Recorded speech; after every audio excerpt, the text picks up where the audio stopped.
Finally Roman রেঞ্জের রাজত্ব শুরু। রিটার্ন হলো জন সিনা দ্য রকের। So guys, biggest Monday night Raw শেষ হয়ে গেছে। কি হলো আজকের মানডে নাইট রতে সমস্ত কিছুই থাকবে আজকের এই ভিডিওতে। সো যারা চ্যানেল নতুন আছেন চ্যানেলটিকে সাবস্ক্রাইব করবেন, ধন্যবাদ। মানডে নাইট র শুরুতে আমরা ট্রিপল এস কে দেখতে পাই। সেখানে ট্রিপল এস নেটফ্লিক্সের যাত্রা সম্পর্কে আমাদের কিছু বলছিল এবং কি সে বলে আমরা ডাব্লিউডাব্লিউ তে সামনে আরো নতুন নতুন অনেক কিছুই দেখতে পাবো। তখনই সমস্ত লাইটগুলো বন্ধ হয়ে যায় এবং কি এন্ট্রেন্স হয় দ্য রকের। রক এসেই বলে আমরা ফাইনালি নেটফ্লিক্সে চলে এসেছি। আগে আমি আমার বাবার সাথে ডাব্লিউডাব্লিউ দেখতে আসতাম টিকিট কেটে, আর এখন নেটফ্লিক্সের মাধ্যমে ওয়ার্ল্ড ওয়াইড ডাব্লিউডাব্লিউ পৌঁছে গেছে।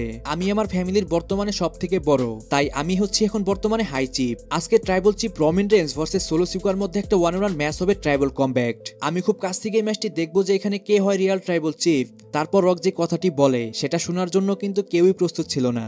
রক বলে বর্তমানে কোডি রোডস অনেক ভালো কাজ করছে, এই জন্য আমি কোডি রোডসকে থ্যাংক ইউ জানাচ্ছি। আর আমরা দেখতে পাই কোডি রোডস অডিয়েন্সদের মধ্যেই ছিল।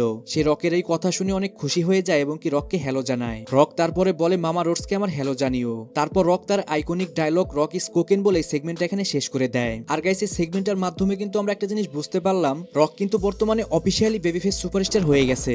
তারপরে কিন্তু রোমান রেঞ্জ ভার্সেস সোলো সিকুয়ার ম্যাচটি শুরু হয়ে যায়। ম্যাচের প্রথমে কিন্তু তারা দুইজনই খুব ভালোই ফাইট করছিল, কিন্তু এক পর্যায়ে এসে সোলো সিকুয়ার রোমান রেঞ্জের উপর ডমিনেট করতে থাকে। সোলো সিকুয়ার রোমান রেঞ্জকে অ্যানাউন্স টেবিলের ওপর যে মনিটরটি থাকে সেটা দিয়ে তার মাথার মধ্যে অ্যাটাক করে। তারপর সোলো সিকুয়ার রিং এর মধ্যে একটা চেয়ার নিয়ে আসে এবং কি সেটা দিয়েই কিন্তু রোমান রেঞ্জকে একদম ধরাশায়ী করে দেয়। আর গাইস, আমি একটা কথা বলতে ভুলে গেছিলাম, এই ম্যাচটা কিন্তু ছিল ট্রাইবল কমব্যাট ম্যাচ।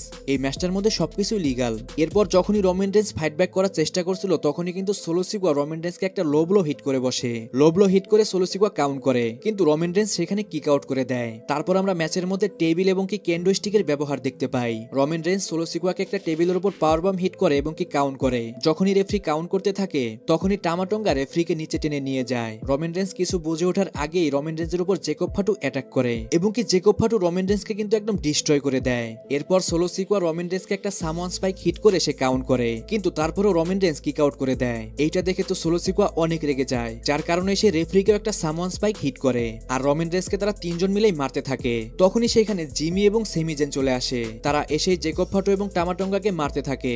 আর রোমান রেঞ্জ সোলো সিকুয়াকে একটা স্পেয়ার হিট করে কাউন্ট করে, কিন্তু সেখানে সোলো সিকুয়া কিক আউট করে দেয়। আর তারপরে যখন রোমান রেঞ্জ আবারও স্পেয়ার হিট করতে যাবে ঠিক সেই সময় সেখানে কেভিন ওয়েন্স চলে আসে। কেভিন ওয়েন্স এসে রোমান রেঞ্জকে একটা স্টানার হিট করে এবং কি সোলো সিকুয়াকে বলে পিন করার জন্য। সোলো সিকুয়া যখনই পিন করার জন্য যায় তখনই কিন্তু রোমান রেঞ্জ আবারও কিক আউট করে দেয়। তারপর তো কেভিন ওয়েন্স অনেক রেগে যায় এবং কি রোমান রেঞ্জকে একটা ফায়ার ড্রাইভার হিট করার জন্য যায়, কিন্তু তখনই সেখানে কোডি রোডস চলে আসে এবং কি কোডি রোডস এসে কেভিন ওয়েন্সকে সেখান থেকে নিয়ে যায়। তারপর রোমান রেঞ্জ আর কোনো দেরি না করে সোলো সিকুয়াকে দুইবার স্পিয়ার হিট করে এবং কি এরপর সোলো সিকুয়াকে সে পিন করে ম্যাচটার মধ্যে উইন করে যায়। আর এর মাধ্যমে রোমান রেঞ্জ তার উলাফালা এবং কি তার হারিয়ে যাওয়া রাজত্ব ফিরে পায়। তারপর যখন পল হেইমেন রোমান রেঞ্জকে তার উলাফালা মালাটাই পরানোর জন্য যাবে ঠিক সেই সময় সেখানে তার রক চলে আসে। রক এসেই পল হেইমেনের কাছ থেকে তার উলাফালা মালাটি চায় এবং কি নিজের হাতে রোমান রেঞ্জকে সেই মালাটি পরিয়ে দেয়। আর লাস্টে তারা দুইজনই একে অপরকে হাগ করে। আর গাইস, সব থেকে মজার বিষয় কি জানেন, রোমান রেঞ্জ যখন রিং থেকে যাওয়ার জন্য যাবে ঠিক সেই সময় রক তাকে হেল্প করে যাওয়ার জন্য। এটা কিন্তু গাইস সত্যি দেখতে গেলে অনেকটা ফানি লাগছিল। যাই হোক গাইস, অবশেষে কিন্তু রোমান রেঞ্জ তার উলাফালা মালাটি ফিরে পেয়েছে। এখন যারা যারা রোমান রেঞ্জের ফ্যান আছেন অবশ্যই কমেন্ট করতে কিন্তু ভুলবেন না। তারপর 16 টাইম ওয়ার্ল্ড চ্যাম্পিয়ন জন সিনা রিং এ আসে। জন সিনা এসেই বলে লস অ্যাঞ্জেলেস আমার জন্য অনেক স্পেশাল, কারণ এইখানে আমি ফার্স্ট টাইম ওভিডব্লিউ তে ট্রেনিং নিয়ে রেসলিং শিখেছি। আর এইখানে আমি ফার্স্ট টাইম ডাব্লিউডব্লিউ চ্যাম্পিয়নশিপও উইন করেছিলাম, তাই এটাই সব থেকে বেস্ট জায়গা আমার ফেয়ারওয়েল ট্যুরটা শুরু করার জন্য।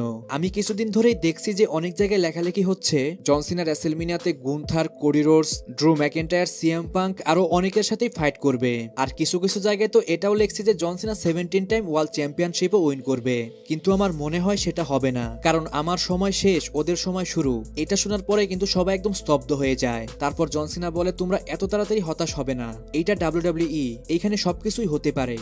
আমি রয়্যাল রাম্বল উইন করে আমি রাসেলমেনিয়ার মেইন ইভেন্টে যাব, আর আমি সেইখানেই হতে পারি চ্যাম্পিয়ন। তারপর জন সিনা বলে আমি আমার সর্বোচ্চ দিয়ে চেষ্টা করব রয়্যাল রাম্বল উইন করার, আর যদি আমি রয়্যাল রাম্বল উইন করি তারপরে আমি চলে যাব রাসেলমেনিয়ার মেইন ইভেন্টে। সো গাইস, এখনো কিন্তু জন সিনার যে নেক্সট অপোনেন্ট এবং কি টাইটেল ম্যাচ কি সে খেলবে কিনা এখনো কিন্তু শিওর নয়। আই হোপ জন সিনা শেষবারের মতো আরেকটিবার চ্যাম্পিয়ন হোক। এখন আপনারা কি মনে করেন অবশ্যই কমেন্ট করে জানান। তারপর রিয়া রিপ্লি ভার্সেস লিভ মর্গানের ডাব্লিউডব্লিউ ওমেন চ্যাম্পিয়নশিপ ম্যাচ শুরু হয়ে যায়। আর গাইস, এই ম্যাচ সম্পর্কে আমি কিছু বলতে যাচ্ছি না, আমার মতে স্কিপ করাই ভালো। শুধু বলে যাই এই ম্যাচটার মধ্যে রিয়া রিপ্লি উইন করে সে নতুন উইমেন চ্যাম্পিয়ন হয়ে গেছে। কিন্তু যখনই রিয়া রিপ্লি সেলিব্রেশন করার পর সেখান থেকে চলে যাচ্ছিল তখনই মিউজিক হিট হয় আন্ডারটেকারের। কিন্তু গাইস, আজকে কিন্তু আন্ডারটেকার সেই আগের রূপে ফিরে আসেনি। সে আজকে এসেছিল তার বাইক নিয়ে আমেরিকান ব্যাডাস সিরিয়াস হয়ে। কিন্তু আজকে কিন্তু সে কোনো সেগমেন্ট বা কিছুই করেনি, সে শুধু তার বাইক নিয়ে আসে এবং রিং এর চারপাশে একটা রাউন্ড দিয়ে রিয়া রিপ্লির সাথে তার আইকনিক যে স্টাইলটা ছিল সেটা দেখিয়ে সেখান থেকে চলে যায়। তারপর জে উসো ভার্সেস ড্রু ম্যাকইন্টায়ারের ম্যাচ শুরু হয়ে যায়। শুরুতেই জে উসোর এন্ট্রেন্সটা ছিল কিন্তু দেখার মতো। যখন তাদের ম্যাচ শুরু হয়ে যায় এই ম্যাচের মধ্যে কিন্তু আমরা অনেক ভালো ভালো অ্যাকশন দেখতে পাই। দুইজনেই একে অপরকে হারানোর জন্য অনেক চেষ্টা করে। ড্রু ম্যাকইন্টায়ার জে উসোকে এমন ভাবেই মারে, যখন সে ক্লেইমোর হিট করার জন্য যাবে সেখানে কিন্তু জে উসো দাঁড়াতেই পারছিল না। কিন্তু এই উইকনেসটাকে কাজে লাগায় জে উসো। ড্রু ম্যাকইন্টায়ার যখন আবারও ক্লেইমোর হিট করার জন্য যাবে, ঠিক সেই সময় রোল আপের মাধ্যমে ড্রু ম্যাকইন্টায়ারকে এই ম্যাচের মধ্যে পিন করে হারিয়ে দেয় জে উসো, যেটা দেখে কিন্তু গাইস সবাই অনেক অবাক হয়ে যায়। আর গাইস আমি পার্সোনালি কিন্তু অনেক খুশি হয়ে গেছি যে এখানে জে উসো উইন করেছে। ম্যাচ হেরে যাওয়ার পরে কিন্তু ড্রু ম্যাকইন্টায়ারের মুখটা কিন্তু দেখার মতো ছিল। এখন গাইস দেখা যাক ড্রু ম্যাকইন্টায়ারের রাইভালরি কার সাথে হয়। তারপর এন্ট্রেন্স হয় হাল্ক হোগেনের। হাল্ক হোগেনের সাথে কিন্তু আজকে জিমিও ছিল। আর গাইস এটা কিন্তু জিমি উসো না, এটা হল অফ ফেমার জিমি। সেইখানে হাল্ক হোগেন তেমন কিছু বলে না, শুধু সে বলে যে তার কোম্পানির সাথে ডাব্লিউডাব্লিউ এর একটা চুক্তি হয়েছে, এর জন্যই তার কোম্পানি এখন ডাব্লিউডাব্লিউ এর সাথেই কাজ করবে। আর গাইস তার যে কি কোম্পানি সেটা আমি এখানে বলবো না, শুধু বলতে চাচ্ছি সেটা কিন্তু খুব একটা ভালো কোম্পানি না। তারপরে সেখানে নেটফ্লিক্সের সম্পর্কে কিছু ভালো ভালো বলে হাল্ক হোগেন চলে যায়। তারপর আজকের main event Seth Rollins versus CM পাঙ্কের ম্যাচ শুরু হয়ে যায়। আর গাইস এক কথায় বলতে গেলে অসাধারণ একটা ম্যাচ হয় এটি। প্রথম থেকেই একে অপরকে ভালোই অ্যাটাক করছিল দুইজনেই, কিন্তু আস্তে আস্তে আমরা দেখতে পাই সেথ রলিন্সকে সিএম পাঙ্ক কোনো অ্যাটাকই করতে পারছিল না। সিএম পাঙ্ককেই সেথ রলিন্স দুইবার জিটিএস হিট করে। সেথ রলিন্স সিএম পাঙ্ককে অ্যানাউন্স টেবিলের উপর পেডিগ্রি হিট করে এবং কি তারপর সে রিংয়ে এসেও পেডিগ্রি হিট করে। তারপরেও সে সিএম পাঙ্ককে হারাতে পারে না। সেথ রলিন্সের যতগুলো মুভ ছিল সবগুলো হিট করে সিএম পাঙ্ককে, কিন্তু তারপরে এখানে সিএম পাঙ্ক কিক আউট করে দেয়। আর তারপরেই পরপর দুইবার জিটিএস হিট করে সেথ রলিন্সকে সিএম পাঙ্ক। এরপরে সে পিন করে এই ম্যাচটার মধ্যে উইন করে যায়। আর গাইস এই ম্যাচটার মাধ্যমে কিন্তু সিএম পাঙ্ক সবাইকেই বুঝিয়ে দিল চেলা চেলাই থাকে, গুরু গুরুই থাকে। যে সেথ রলিন্সকে সিএম পাঙ্কই ফাইট শিখিয়েছে, সেই সেথ রলিন্সই মনে করেছিল যে সিএম পাঙ্ককে সে হারিয়ে দিবে, কিন্তু সেটা আর হলো না। সিএম পাঙ্কই উইন করলো এবং কি সেথ রলিন্সকে তার জায়গা বুঝিয়ে দিল। আর গাইস আজকে কিন্তু রেফারির যে পোশাকটা ছিল সেটা কিন্তু পুরো কালো কালারের ছিল এবং কি যে রিং এর কালার ছিল সেটাও কিন্তু কালোই ছিল। এখন গাইস অনেকেই প্রশ্ন করতে পারে রিং কেন কালো করা হলো। তাদেরকে বলছি ভালো করে লক্ষ্য করলেই বোঝা যাবে যে আজকে রিং এর চারপাশেই কিন্তু স্পন্সরশিপের লোগো ছিল। সেই স্পন্সরশিপের লোগোগুলো যেন ভালোভাবে বোঝানো যায় তার কারণে কিন্তু রিং কালো করা হয়েছিল আজকে।